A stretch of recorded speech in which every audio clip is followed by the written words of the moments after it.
अस्सलाम वालेकुम। मैं हूँ ज़मीर। आज की जो बात है, जो शुरुआत करनी है वो इस पे कि आज हम कहते हैं कि बच्चे बहुत ज़्यादा एग्रेसिव हो रहे हैं, बच्चे बहुत ज़्यादा जल्दी गुस्से में आ जा रहे हैं। लेकिन अगर आप गौर से देखें, अगर आप समझें इस चीज़ को कि बच्चे क्यों इतना अपने आप में तन्हाई, अकेलापन क्यों महसूस कर रहे हैं। कभी माँ बाप नहीं समझ पाते कि मेरा बच्चा क्यों इतना अकेला, क्यों तन्हा बैठा हुआ है। कभी हम उससे बातचीत नहीं करते, हम कभी उससे पूछते नहीं हैं कि बेटा क्यों तन्हा बैठे हो। जब वो तन्हाई में, अकेले में बैठा होता है तो हम उससे कहते हैं कि क्या सोच रहे हो, किसके ख्यालों में गुम हो।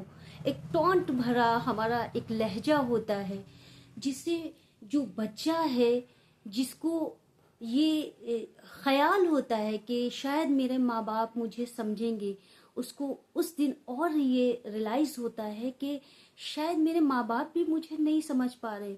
और वो दिन ब दिन इस घुटन को महसूस करते हुए, और दिन ब दिन इस चीज को महसूस करते हुए क्या होता है कि वो आपसे दूर होता चला जाता है, वो तन्हा होता चला जाता है। अपने आप में वो तन्हाई महसूस करता है कि मुझे कोई समझ नहीं रहा है, मेरे घर में ही मुझे कोई नहीं समझ रहा, मेरे माँ बाप नहीं समझ रहे कि आज मैं खामोश क्यों हूँ।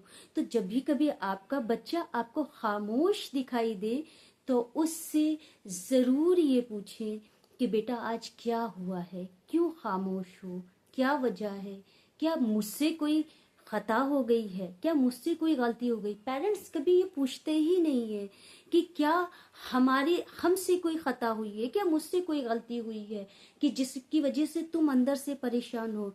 हम हमेशा कहते हैं कि बच्चा परेशान है, बच्चा किसी दोस्त ने कुछ कह दिया होगा, किसी रिश्तेदार ने कुछ कह दिया होगा।